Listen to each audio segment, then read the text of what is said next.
is a rare image in mainstream Indian mindset, which volunteers to restrict him into the domain of social reformer. Although Ambedkar as a philosopher is not acceptable to the academic circle in India, Arathor 2017, his perspective on everyday issues such as gender is becoming a topic of curiosity for people around the world. Our ignorance of Ambedkar's philosophy lies in the prejudices against the wisdom of casted out, devalued, Dalits, similar to our casual questioning of feminist possibilities of a man. This chapter explores the theme Ambedkar as a feminist philosopher, defying the preconception towards a philosophy and feminism by all. Ambedkar's philosophy is based on three principles, namely liberty, equality, and fraternity, which are exposed in his conception of justice, Ambedkar 203b as colon 25. His idea of just society includes justice for everyone, Dalit women, laborer, rural dwellers, and so on.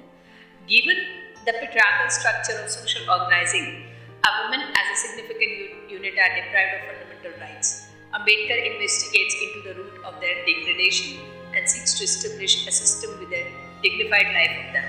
I seek to establish this theoretical analysis and advocate principles to enhance women's condition as a feminist philosophy, ensuring each has access to basic human rights. Ambedkar's objective is not meant to favor women but to uplift, empower them to equal citizens of the country.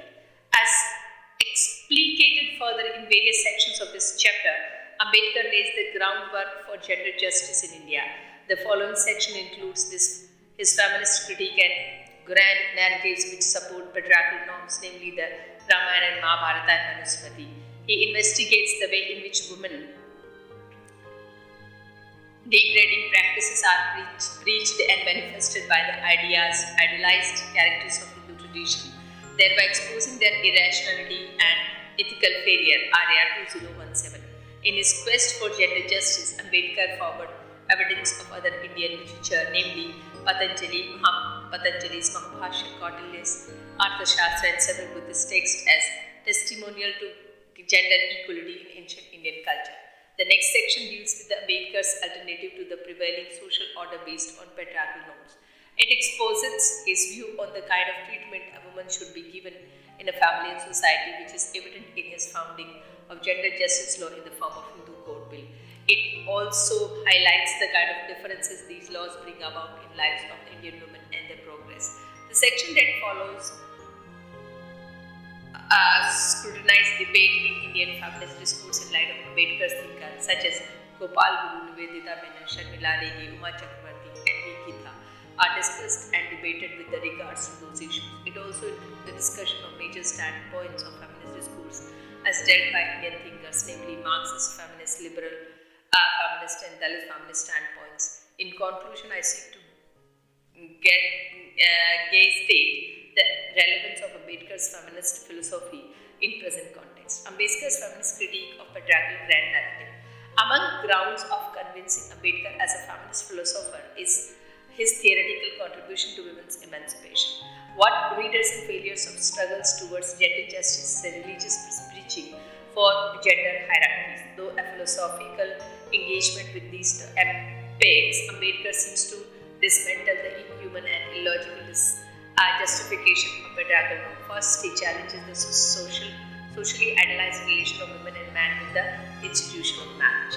Critique of Rama and Ramayana. While reading the phrase from the Ramayana where Sita is freed from Ravana's abduction and Rama expresses disgrace to her, Ambedkar's contemporaries. It would be difficult to believe any man with ordinary human kindness could address to his wife in such dire distress as Rama did to Sita. I have got you a prize in a war after conquering my enemy, your captor. I have recovered my honor and punished my enemy. People have witnessed my military powers and I am glad that my labor has been rewarded. I came here to kill Ravana and wash off this dishonor. I did not take his trouble for your sake. Could there be anything more cruel than this conduct of Rama towards Sita? He does not stop here. He proceeds to tell her, I suspect your conduct, you must have been spoiled by Ravana. Your very sight is revolting to me. O daughter of Janaka, I allow you to go anywhere you like. I have nothing to do with you. I conquered you back and I am content for that. What my object? I cannot think that Ramana would have failed to enjoy a woman as beautiful as you are. To give him to no excuse, she enters the fire and come out unscathed. It is then the Rama agrees to take her back to Ayodhya. Ambedkar 203 C 327 8. We see the Ambedkar's reading of Ramayana highlight that Sita had a commodified value for her husband Rama because he called her a bride. What is tragic about epic is that the reason for his suffering such mischief from Rama is because she is kidnapped by Ravana. After staying away from her more than 10 months, Rama sent Hanumana not to bring her back but to inform her that he is hale and hearty after killing Ravana. Ambedkar 2003, page 327. He does not hesitate to say that he killed Ravana as not revenge of kidnapping a tribe but to show off his masculine power. And Kshatriya, Valmiki's Ramayana, Yuddha Khanda, Sarga 115, Shloka 1-23, cited Ambedkar 2003, page number 327.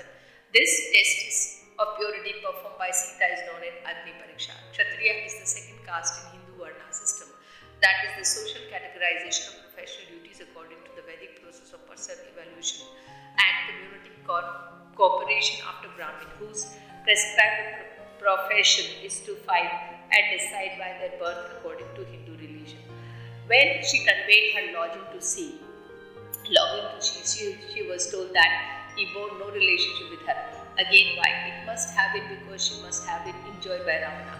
Though it was not Sita's fault that she was kidnapped by Ravana, Rama was not really concerned about her situation.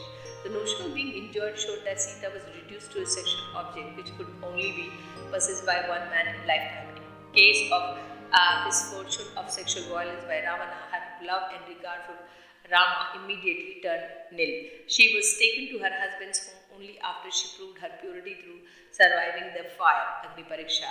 This shows that Rama had no love, affection and esteem for her, his own wife, whose beauty he acknowledges. It would not be an exaggeration to say that Rama valued only her body and that was his sole possession, not Sita as a person. However, as a devoted wife, Sita did not hesitate to go through Agni Pariksha to prove her chastity. Rama taking Sita alone after the Agni Pariksha proves that what matters to him as a husband was the regular singular possession of the sexual servant. When Sita conceived Rama's children after he resumed kinship in Ayodhya, people in the kingdom started gossiping about her chastity. In response, he did not hesitate to abandon her without even thinking about her Agni Pariksha. In Ambedkar's word, he took the shortest cut and swiftest means to embrace himself. Ambedkar bring to notice other consideration mean of getting for affirmation. Rama could not have informed the people about Sita's performing Agni Pariksha, or he could have volunteered to declare that she convinced after returning to Ayodhya. However, he did not do so. Instead, he chose to take the ultimate step, the very beginning. This unfortunate situation shows that even today, public gossiping has so much value in our society because Rama Sita is still held as an ideal couple by orthodox patriarchal culture. This culture of shame for defying irrationality supported that a husband owns his wife even while not bearing affection or concern for her. What is regarded an improvement in modern marriage is the responsibility of her livelihood, but protecting her wife's purity is still a major concern of husbands today, as it was for Rama. Sita's pregnancy did not distract Rama from his patriarchal anxiety of cleaning the shame, and even though his own child could not replace that feeling, Ambedkar emphasized that Rama abandoned a woman in somewhat advanced state of pregnancy in jungle, without friends, without provisions, without even notice, in the most treacherous manner. Ambedkar's concern come on basic of humanitarian ground that Rama could have considered the physical and psychological troubles Sita would go through with pregnant body. Pregnancy is a stage in a woman's life when she needs support, care, and wellness the most. Another aspect which Ambedkar calls attention to is that Rama, being a king, should have followed some procedures of legislation before issuing her notice to leave the palace. He could have issued a prior notice or sent her alone with some basic support, that is, caretaker or a friend. What we find in the end is Sita ceased to be even queen, and after proving her innocence innocence by sitting through the fire flame, whereas Rama continued to remain king after punishing her for no crime of hers. From the entire Ramayana, as reflected in Ambedkar's writing, we can draw the following characteristics of ideal Rama. Rama is regarded in the sacred Hindu text. He regarded his wife as a prize or reward for his masculinity. His honor or public image is greatest asset. He sees a woman as an object of pleasure for a man. He tests his celibacy through Agni Pariksha for himself, but abandoned his pregnant wife in order to avoid gossip shaming. That is, he hesitated to tell the truth to the people and does not feel love, affection, care for his own unborn children. Such incidents from the Valmiki's Ramayana show that the queen of a godly man has been time and again demeaned by her king husband. Ambedkar argued that such dehumanizing use of the woman does not comply with the basic aspect of being a human. He evaluates Rama's action through the lens of social philosophy and finds that there are only unjust a woman but also highly unethical. Rama never did count the subjectivity and individuality of Sita in the entire epic. Therefore, Ambedkar dismisses the validity of Ramayana as a guiding principle of ideal form of living, as a preached slavery of women in the institution of marriage, which is against his idea of social justice. Ambedkar concludes that Rama-Sita relation in a marriage is anti-justice and preaches inequality. What we need to strive is for egalitarian society, dignity for woman and man. What comes next in Ambedkar's theoretical contribution to feminist study, another narrative which is preached as a source of morality through fundamental principles of ethics. Ambedkar reads the Mahabharata and finds that Krishna, an incarnation of the Supreme Being, and hired two wives, namely Rukmani, Satyabhama, Jambavati, Kalindi, Mitrabinda, Satyabhadra, and Lakshmana. 1.8 lakh children and 16,000 wives, whom he married on the same day. Ambedkar 2003, 333 to 43. Most of his wives were acquired through fights, theft, and dishonesty. He carried off Rukmani a day before her. He had proposed marriage with his cousin Shishupala. Satyakama was given to him by her father as afraid of Krishna. He got Jambavati as a peace offering on defeating her father-in-law war. Kalindi went through the series of austerities in order to get Krishna as her husband and was thus rewarded by him.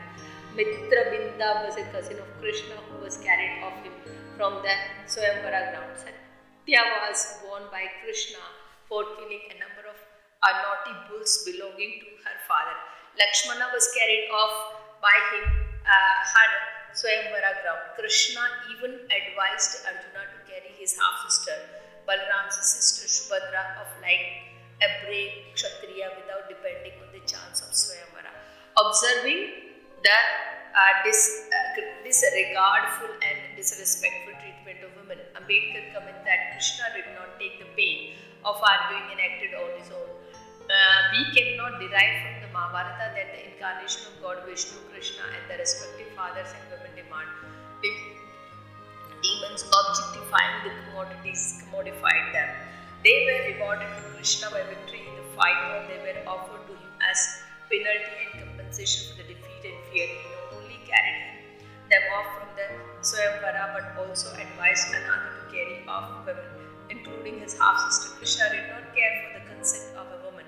His regardless attitude towards the socio-political standard explicates that social ethics were far from his way of living. Ambedkar criticizes the Mahabharata from the feminist perspective because it preaches the dehumanization of women. Hence, Ambedkar dismisses its validity as a source of morality on the ground that it does not uh, comply with the basic principles of ethics. The next text is what makes him furious for the madness involved in the principle. The Ramayana and Mahabharata were narrative which persuaded people from patriarchy as no, but Manusmriti was written the law book propounding misogyny as a rule. This is regarded as Dharma Shastra, the main source of religious regulation to refer and to find what is permitted and what is punishable in our everyday practices. Critique of Manusmriti. Ambedkar writes, Manu can hardly be said to be more tender to the woman than he was to Shudra.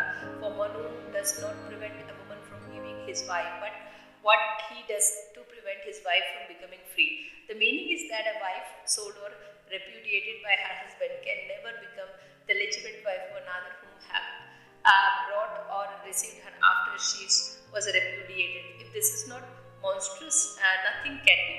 But Manu is not worried by considering the justice of injustice by his law. Ambedkar, 2003, page number 429 to 30. Ambedkar compares the laws of Manu for women with that of the Shudras. Manu not only demanded commodified women but also assured their slavery. The women, irrespective of their caste and age, are precluded from being free in condition of any state of life. Indeed, he declares a new rule that killing a woman was only at Pataka, that is, it was a minor offense. In another word, slaying a woman is not considered a serious crime. Rather, it is an easily executed act according to Manu's law. Therefore, Ambedkar concludes that Manu did not have the slightest degree of regard for justice for women. After analyzing Manu's law from perspective of social standards, Ambedkar finds no logic behind his degradation of women. He quotes from Manusmriti, women have no knowledge of religion because they have no right to know the Vedas. As women cannot utter the Veda mantra, they are unclean as an untruth is. Ambedkar regards the suit of women as insult and injury to the women of India. Injury because without a justification, women are denied their fundamental rights to acquire knowledge, which further binds them to take sannyas and for attaining the Brahma. An insult because after their denial, they were declared unclean like untruth. Ambedkar shows that Manu's argument is potentially, and then she is declared to be the barren of spiritual potentiality. The larger judgment made by Manu regarding the woman requires the truth of first one of its validity, then unless woman is given an opportunity to realize her potential. It is irrelevant to make a judgment about whether or not she has a potential. That Ambedkar shows that the laws made by Manu were neither logical, correct, nor ethically sound to follow. Ambedkar's argument against Manu's patriarchal law is very similar to Simon de Beauvoir's take on patriarchal restrictions on the women in Western society. She writes, woman is shut up in a kitchen or a boudoir, and in the surprise, her horizon is limited. Her writing are cut, and then she is blamed for not knowing how to fly. Let a future be open to her, and she will no longer be obliged to settle in the present. Beauvoir, 2010, page number 660. Like Ambedkar's, Beauvoir refutes a general notion that women are incapable of competing with men in any field of life, therefore exposing the fallacy for such belief, and she claims that women's perspective towards things are limited only because they have been forced to limit themselves to domestic affairs throughout their lives. She argues that if woman is able to avail freedom and sources, she too will compete equally with the man and contribute greatly to the development of society. Thus, Ambedkar's feminist thought is similar to that of Beauvoir. In quest for minimal logic of Manu's command, Ambedkar finally regarded as his madness because it is from a asceticism where a person renunciates from the desire of material world, including marriage, and thus he is known as a sannyasi. It is that stage of spiritual life where sannyasi is said to have attained the power of godly bliss and acquired complete freedom from the worldly life. Ambedkar calls Manu Brahmanical exploitation of origin, mixed caste and madness, according to which everything is person is allowed, has no other explanation than the Brahmanical superiority complex. By Brahmanical superiority complex, I mean the psyche of the people who regard themselves as superiority to their fellow human beings only because they are accidentally, that is, belong to the dominant gender, and patriarchal society structure of the society. It is termed as a complex because there are no longer logical ground for such mischief. This complex render as a person incapable of exercising their rational and logical abilities, rather of such prejudices that they perceive reality different not only about others but also about themselves. Ambedkar compares the prevailing position of women with that of in pre-Manu time and Buddhist regime where women were allowed to take sannyas or parivrajya, monkhood, based on the reading of Buddhist literature. That is Anguttara Nikaya, volume 5th, 83 page. Samyukta Nikaya, volume 1, page 62, and other Ambedkar's write that Buddha held the view that those familiar are served from the downfall which place a woman as authority over their affairs.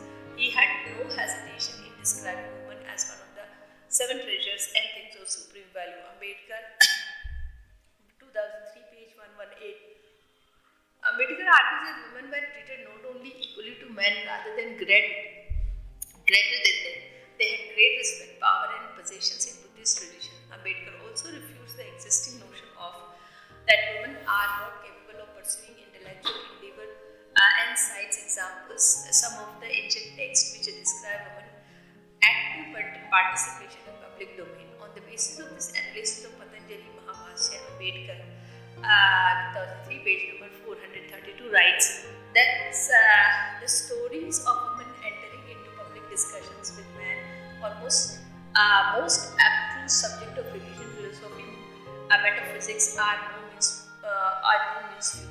He argues that women's intellectual potential is in no way less than that of men. They have been engaging with very difficult topics from well-developed disciplines such as metaphysics, philosophy, and religion. Therefore, Ambedkar suggests that nurturing the potential both man and woman is equally important to develop society. Based on his regarding in Kautilya's Arthashastra, Ambedkar compares the state of women in the time of Kautilya and Manu. In Kautilya's time, women had right to knowledge, right to property, right to divorce, right to claim maintenance, right to remarry, and so on. Also, that practices of monogamy, widow remarriage, intercaste contacts, and law relating to fine, penalties, and punishment for women, for men who indulged in extramarital sexual contacts. Men were charged and abandoned fine punishment if they remain the remarriage due to their desire for male chat without waiting for the determined time prior to law, that is 18 to 12 years under the given condition. Women could seek justice from the code of defamation assault by their husbands. Ambedkar concludes that they were free and equal partner of their husband. Ambedkar, the better status of women in pre-Manu time shows that women were degraded and demeaned by Manu. Ambedkar therefore refutes all the patriarchal and unjust laws made by Manu because they bear no logical ground for justification. Ambedkar's engagement with the ancient texts that support patriarchal norms and his problematization of the gender issues provide strong evidence for his feminist insight. The kind of critique he offered to the gender hierarchical system come entirely from the feminist perspective. He considered the subjectivity, autonomy, and dignity of the woman as equal to that of man, which is perspectively denied in Ramayana, Mahabharata, and Manusmriti. The poverty of the social value of ethics is prevailing law, training social order in Hinduism poses great danger of human life in Indian society. Therefore, Ambedkar conceived a better society and maintain equal respect for every human life. Ambedkar's alternative to the prevailing social order based on patriarchal norms, Ambedkar material contribution to the women emancipation can be seen in his drafting Hindu code bill. After a careful study of the highly patriarchal system of society which he actively defends in the courtroom. Also, he makes great efforts to encourage women active participation in social, economic, and political domain. Highlighting the role of women as an agent of social change and development, he writes, I measure the progress of the community by the degree of progress which women have achieved. Ambedkar, 2003, page number 282. He analyzed the Indian social structure and argues that the society can never be uplifted unless the most downtrodden are uplifted. Therefore, he emphasized the woman's upliftment and gender aspect. Ambedkar's strong confidence. Ambedkar holds strong confidence in the potential and strength of women's organization in altering the existing social order.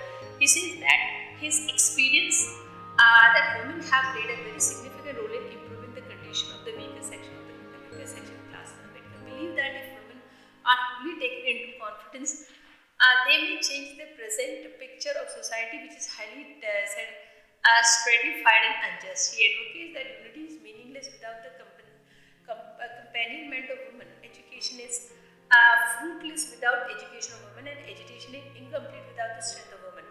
Hence, he strongly recommend equal status of women in order to uplift the socio-economic and cultural condition of the society at large.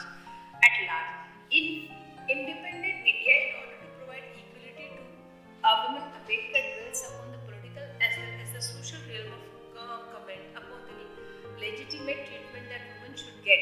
He suggests let each girl who marries stand up to her husband, claim to be her husband's friend and equal, and refuse to slave. He strongly advocates for the complete abolishment of slavery of women under patriarchal system of society by establishing strong equality of women in the very fundamental social institutions, that is, institutions of marriage. Therefore, he proposes such laws which guarantees the upliftment of the socio-economic and political conditions. The Hindu Code Bill thus covers unprecedented issues such as abolition of birthright to property by survivorship, half share for the daughters, conversion of the women's limited estate into an absolute estate, abolition of caste in matter of marriage, and abolition and marriage and adoption, and the principle of monogamy and divorce. Ambedkar, 2003, page 4 to 11. Ambedkar also strongly advocates for women education along with men in his speeches. Addressing the All India Depressed Class Women Conference in Nagpur, says give education to the children. Still ambitious, further suggesting that they should have a proper hold of resource before getting married or getting their children married. This shows that he wants each and every citizen of the nation, regardless of their gender, to avail education which can help them in living a dignified life. He suggested instilling ambition in children so that they tend to believe in hard work and effort, not in fate. He believes that education is primary requirement for the national life and advocates for education to all order to uplift society on a larger scale. While introducing the maternity bill, he emphasized that it is in the interest of the nation that the mother get a certain amount of rest in prenatal period. Subsequently, concept of the bill is based entirely on the principle. It explicates the greatness of his vision that he considered the well-being of each future citizen of the country even prior to their birth. While resigning from the post of the law minister in protest against the opposition of the Hindu Code Bill, Ambedkar argues the Hindu Code was a right step toward the civil code. The law should be easily understandable and be applied to all social irrespective of the religion barriers. The proposal for the feminist law such as Marriage Act, Maternity Act, Divorce and Maintenance Act and Adoption Act shows his genuine commitment to avail equality for each and every woman in India, irrespective of caste, class, region, religion and any other variants. On one particular question to inquire into Ambedkar's feminist endeavor is that difference has Ambedkar brought about the lives of the women in India comparing to the status of women. Status of women in pre-Ambedkar's and post-Hindu Code Bill. We find that the Ambedkar has championed freedom from slavery of the women in India. Some of the examples are as follows. Before the implementation of Ambedkar's feminist idea in India, women were regarded as property. Later, the Hindu Succession Act, they have become a woman with property. Early women were treated as a slavery of their husband, and how they have power to stand at par with their husband and as their friend. Earlier, women had no right to education, and now they are getting education, leading millions of people due to the implications of the fundamental rights to education. Now they be a right not only to be educated and repudiate their husband and under polygamy. But now with the Divorce and Maintenance Act, they face inhuman behavior from their husbands, they can choose to leave them. Earlier, women's health issues were grossly ignored during pregnancy, while In case of Sita, with the maternity act, their health is given prior consideration even at the workplace. Ambedkar's feminist philosophy in light of contemporary debate in feminism in India.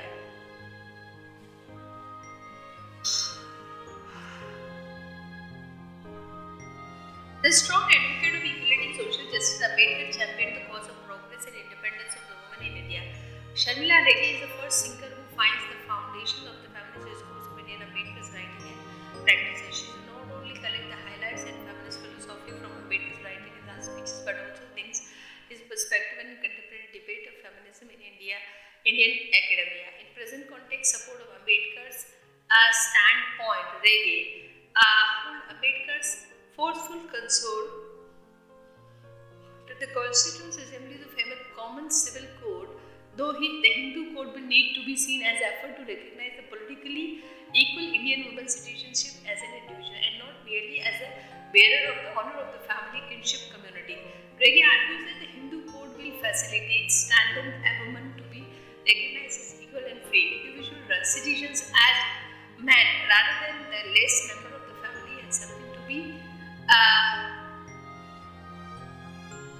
it was forceful counsel to the Constituent Assembly to frame a common civil code, though the Hindu code will need to be seen as an effort to recognize a politically equal Indian women citizens as an individual and not merely as the bearer of the honor of the family, kinship and community.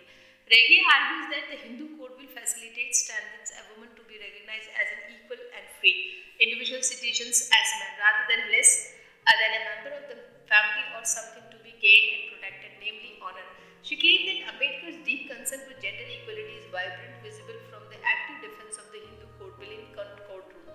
She also mentioned that he fought not only for women citizens in notion but also of their equal status in domestic and social life.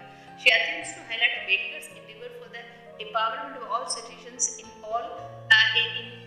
citizens in India in all spheres of life. Nivedita Menon, a Marxist feminist, criticized some critical aspects of Hindu code bill on the ground of advantage made available to women over men through matrilineal practices and some places in India. She writes, Hindu Succession Act nullifies the better position of daughters under matrilineal law, making sons equal inheritors.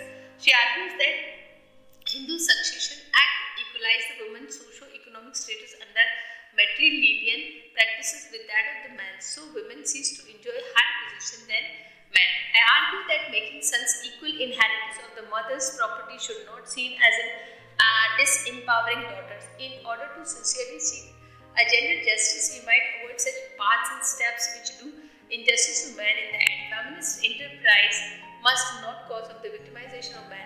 Extremist position like that of man can cause the entire struggle of gender justice into futile. For in keeping sons out of hierarchy, we leave a space for the possibility of man will acquire struggling for gender justice after periods of life.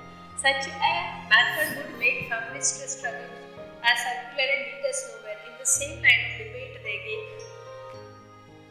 holds that the bill seeks to maintain the equality of the position between the son and daughter. In other words, Ambedkar attempts to equalize the economic status of women and wife, which is necessary to step the end gender justice. Contemporary debates on feminist issue in Indian academia gives a significant place to sex work, pornography, and bar dancing. In the same context, Menon argues that work such as sex work should be seen as irrespective as their chosen profession.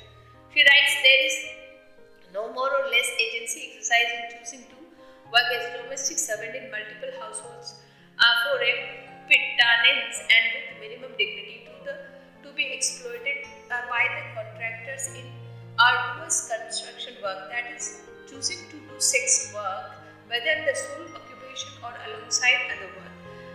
This, according to Menon, an equal degree of agency is exercised by women in choosing sex work and choosing other domestic and construction labor work. She also mentioned the finding of the first pan-Indian survey of sex work. About 71% of the female sex workers choose to prefer sex over other occupations. The reason for this is found in survey: low pay, insufficient salary, no profit in business, and no regular work, no seasonal work, no not getting money even after work, and inability to run their home with the income and with the other occupations. In order to strengthen her argument to dignify sex work, Menon gives the example of institutions of marriage. She says that we must find ways to improve status of women in sex work instead of abolishing that profession. Just like we make laws to empower women under marriage instead of abolishing it. We'll now show that there are several flaws in the men's position on sex. First, the case of sex, we must not ignore that. Choice made by women has certain limitations. The freedom of choice plays a significant role here, which means the ability to do or not to do something in a particular capacity of rational being to choose a course of action from among various alternatives. To put the present case of choice making in a logical form, let us demo domestic help, vendor, construction, labor, and so on. That a sex work be denoted by B, and a woman has to choose between these two groups. Condition neither A nor B avail dignity to a woman. Action B and choose B and reason provide higher wage than A. We clearly see that unavailability of dignity is common to both A and B, which qualify them to fit into the category in terms of jobs with without dignity. Although the woman who makes the choice to sex work is an equal agent as in one's choosing one's jobs, her agency has no means if she does not have sufficient opportunity to exercise her freedom. In this context, if women can avail another dignified job with the same wages, they would prefer to choose that one over sex. Therefore, I argue that sex work as a profession is not preferred by women, rather than it is a result of the unavailability of sufficient jobs options, and hence it is not chosen. Second, the category of being sex worker alienates women from female non-sex workers because they are treated as the other. In this context, men in comparison of women unjust status of sex work and then in the institution of marriage does not hold. Such a dominant practice of discrimination in the form of adhering must not be ignored in our endeavor to establish a gender-just society. For the purpose of feminist discourse can never be met unless each and every woman is assured equal treatment and status in society. A strong critique of the Marxist feminist standpoint in the sex work comes from the reports by National Federation of Dalit Women (NFDW), a national campaign for Dalit human rights, which proves structural violence in terms of caste ordained a linkage between sexuality and labor. Menon completely ignores the factual aspects of the issue, which calls attention to the foundations of such dehumanization of women. For example, she includes custodial death, lesbian suicides, honor killing, and so on in one form, violence based on the gender. Here, she misses the point that the victim of the honor killing would not have suffered had they been among the upper caste residents of the urban areas, because illegitimate institutions like Kham Panchayat, which play the fundamental role in their killing, do not exist in metropolitan cities. Also claim that upper caste urban Hindu women's experience of discrimination is less than that of the other backward class or Muslim women. This claim can be strongly criticized by the incorporating the idea of intersectionality into a context. A rural subordination case, OBC Muslim women is more prone to violence as compared to the urban upper caste Hindu women, because the former are victimized as the intersections of the caste, class, region and gender, while the later suffer violence based only on gender. Therefore, I argue that had she been able to see the concerned issues from the intersectional perspective, she could have altered her claim. Her feminist enterprise turned out to be the academically non-serious standpoint or a shallow understanding of the feminist discourse in the context of Indian because of its limited engagement with the revealed facts. Ambedkar's feminist philosophy provides a clear standpoint on the concerned issues. He advocates that women should give up their disgraceful life of prostitution. Some critics accuse Ambedkar of showing disdain towards some women by calling them as a shamed community, and ground that such a view attempt to curb women's freedom to deploy their sexuality in the manner they desire. However, those critics have grossly ignored this advice in the same speech. Do not live under conditions which inevitably drag him into prostitution. This statement brings out the caste-ordained linkage between sexuality and labor. Hence, it is referring to the traditional practice of Devadasi, Muralis, and Jogtinis. According to these practices, young women from untouchable communities were first sent into religious consecration, which include abandoning their houses and staying in temples. Then they were taught to be sexually available to the priest of those temples. As the women already had sanctioned their lives, they were disallowed to abandon a way of life which consequently pushed their lives into prostitution. Such practices can also be called religious prostitution because religion becomes the cause of the woman entry into prostitution. In such a historical context, one can derive that sex work, as a reference to Marxist feminist, is not a profession but rather a brutal form of exploitation, and the subordination caste women continue to live such like exploitation, or in Rege's words, less than ideal lives in a more than imperfect manner. For the said reason, Ambedkar advocates abandoning such conditions which play a fundamental role in degraded lives of women from subordinate caste. In words of Rege, Ambedkar appealed to introspect into the humiliation is an epistemological act, and to express their perspective to their oppressors a political act. He encourages them to be self-sufficient in terms of their dignified identity and be assertive for their identity in terms of political strength. Based on Ambedkar's analysis of the issues and service support, Rege concludes that subordinate caste women's entry into the life of sex work is dictates by their birth into specific untouchable communities, and that expected to provide sexual favors to caste and to men, and not by choice. She provides a strong critique to mainstream feminism that Indian women lives a degraded not by choice but by birth. The revealed linkage between the caste and gender show that the disgraceful life is predetermined. In a caste-stratified society, therefore, she argues that caste determine the division of labor, sexual divisions of labor, and division of laborers. In her article, Intersections of Gender and Caste, Rege et al. Argues in analyzing the caste-gender matrix in Indian society, merely pluralizing in terms of patriarchy is not enough. The task is to map the ways in which the category woman is being differently constituted with a regionally diverse patriarchal relation across hedge and grade caste inequalities. The intersection of the caste and gender produces a kind of experience not reducible to patriarchy alone, nor to caste oppression alone. A concrete example that may be useful for the understanding of this is case of Bamri Devi,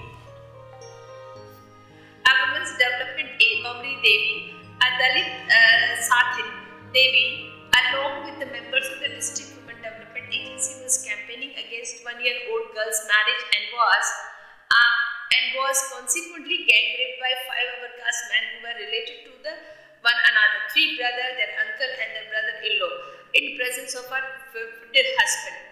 This brutal rape was intended to punish Devi for interfering in the household where child marriage was customary, and this is indicative of the fact that the caste-stratified society finds the assertions of the Dalit woman repugnant.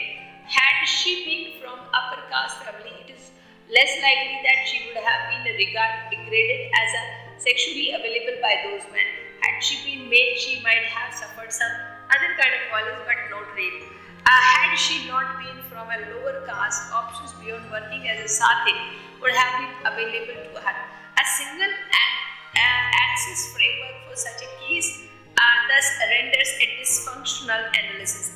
A merely additive evaluation of the Dalit woman marginalization is a distorting but adequately capturing their difference can play a positive role for legislative as well as social justice. That is, in their experience, the difference is not of the degree but of the kind. Gopal Guru, 1995, in his article Dalit Women Talk Differently, puts forward several arguments to show that Dalit women are more oppressed by and victimized, which results in different in their way of talking and living. Consequently, they become more prone to patriarchal structural violence. The need for their talking differently he argues is they suffer on the basis of external factor, non-Dalit force, homogenizing the issues of Dalit women, and internal factors, patriarchal dominations with the Dalits. The phenomena of talking differently is regarded as an act of dissent against their exclusion from both political and culture. He argues that since the reality is perceived from the specific social locations, non-Dalit feminists theorize fail to capture the reality of Dalit women. Consequently, Dalit women's representation by non-Dalit women is unauthentic. Therefore, the new branch of feminism, new Dalit feminism is introduced. In her seminal article, Dalit Women Talk Differently, a critique of difference and towards a Dalit feminist standpoint of view, Reggae revisits the historical revolution of feminist discourse from Western feminism to black feminism to the introduction of Scythian framework of feminism. She knows how white feminists failed to capture the issues of black women and how races turned out to be the sole responsibility of black feminists. The black feminist critics criticize the established discourse on the ground of the difference of their experience combined discrimination of the different in their experience combined discrimination based on the race and gender. Similarly, she affirms how the problems regarding caste become the role of responsibility of the Dalit women organization in India and are adding more differences to the established difference. Reggae, therefore, she suggests that for the ideological positions of the recognized plurality of women, Reggae writes, it is imperative for the feminist that difference be historically located in the real struggles of marginalized women. Based on the differences, she further advocates for a Dalit feminist standpoint of view. Reggae suggests that the ignorance of the category of the caste in discourse of the cause a limited perception of the violence against Muslim and Christian women and is only in terms of a divorce which is contradictory to the survey reported. Survey report revealed a dominant linkage between caste and determined professions and violence against women involved in them. Hence, Reggae asserts that caste category plays a major role in collective and public the threat of rape, sexual assault, and physical violence at the workplace in public. And therefore, the Dalit women suffer most. Uma Chakrabarti formulates the significant order of privilege and deprivation on the basis of her analysis of intersection of caste and gender in Indian society. The upper caste men are most privileged, upper caste women more privileged, lower caste men are more deprived, whereas lower caste women are most deprived. Lower caste women are most prone to violence as they face oppression at 3 levels. Caste-based oppression at the hands of upper caste, caste-based oppression as the laborer maintained to their husband and upper middle class, whom the bulk of land honors, and gender-based discrimination as women who experience patriarchal oppression at the hands of men, including men from their own caste. In this way, subordinated caste women suffer caste-based discriminations in the vertical structure of society and gender-based discrimination in the horizontal structure of society. Based on Ambedkar's analysis, Chakrabarti conceptualizes Brahminical patriarchy and graded patriarchy, arguing that the question is incomplete in the absence of understanding in inherent relation with caste. We all know that caste of honor killing do not belong to the domain of arranged marriage. Rather, those who violate the norm of endogamy, which is standard of the social accepted marriages, are one who become victim of the honor killing. The couple is murdered for choosing a different partner who does not belong to their caste, which is considered as bringing disgrace to their family and community's honor. Clearly, caste is regarded as honor, and anything anti-caste is considered a threat to the Brahminical repute. Reggae mentioned that 29 September 2006 Kerala case. She says that due to lack of the adequate focus on the caste gender linkage, the violence against Dalit women is either marked as caste atrocity or sexual atrocity. From Dalit feminist standpoint of view, she writes, in the absence of such a critique of Brahminical class-based heteropatriarchies, the political act of the sexual politics is lost. No political committed to caste-based society can overlook sexual politics. It is therefore important to division it rather than give it up to oppose the upper caste women alone that they need constituencies of such in politics. Reggae further argues that mainstream feminism does not capture the uniqueness of the marginalization and the intersections point of different type of discrimination. That is, women faces a kind of discrimination at the intersections of her multi identities which she may not face. It may singularly belong to any one social, cultural, economic, political, religious category. This perspective converges with that of Ambedkar's understanding of the issues. Ambedkar underlies the inadequacies and understanding the caste system as the idea of pollution and absence of intermarriages, which is essence. And society is inhuman ritual like sati pratha enforces widowhood and child marriage were advocated by Brahmins as controlling the sexuality of women is one vital way to sustain the caste system. Ambedkar regarded patriarchy as the twin of Brahmanism, thus instinct connection between the caste and gender is revealed by Ambedkar's scholarly analysis. Chakravarti and V. Geetha formulate the concept of Dalit patriarchy to define the patriarchal practices carried out by the member of Dalit community. They suggest that Dalit men, as part of their exploitations by upper caste men, also face taunt regarding their masculinity in terms of not being able to protect their women, which results in their aggressive behavior towards their families. I argue that this concept does not hold well for those reasons. First, we do not find anything unique in the patriarchal practice followed by Dalit men. Whether or not they are moved by symbolic masculinity, they behave in the same manner as non-Dalit men, very similar to women those who taunt them.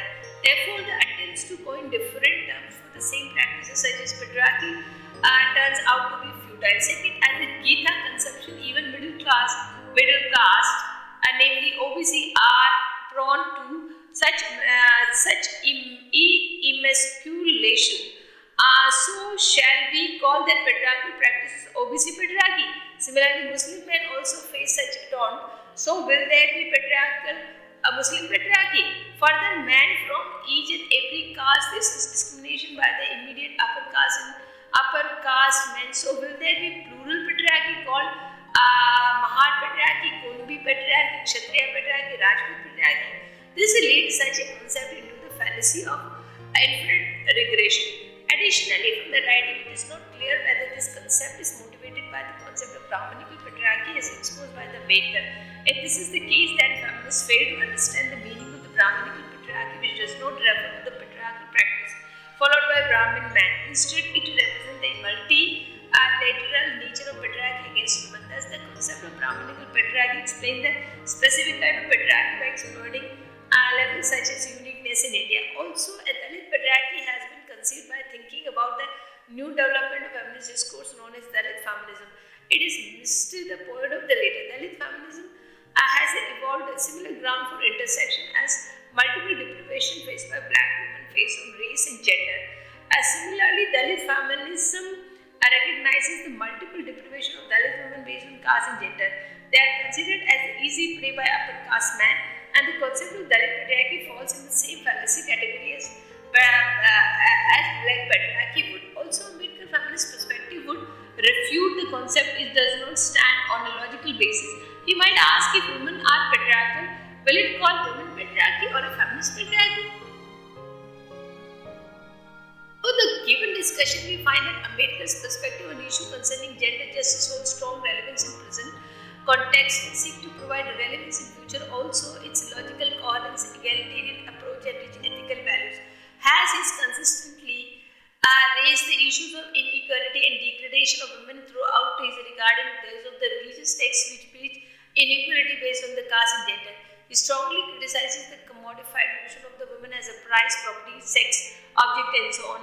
As he described the law made by Manu and practices preached in Ramayana and Mahabharata, he also builds up the inbuilt linkage between caste and gender and alternate to the patriarchal norm. His critiques of the ancient texts supporting patriarchal norm logically, he not only evaluates the existing norm or standard of the social and political philosophy, but also regarded as the founding principles of the incorporate new laws for gender issues.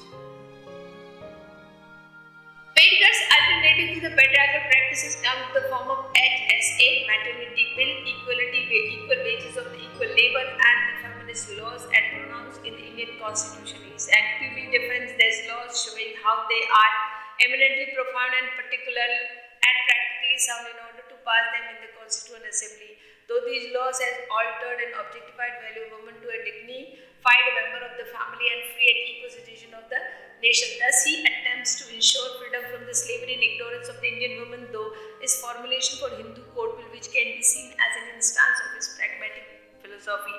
The contemporary relevance of Ambedkar feminist philosophy has been discussed using the critical and hermeneutical method.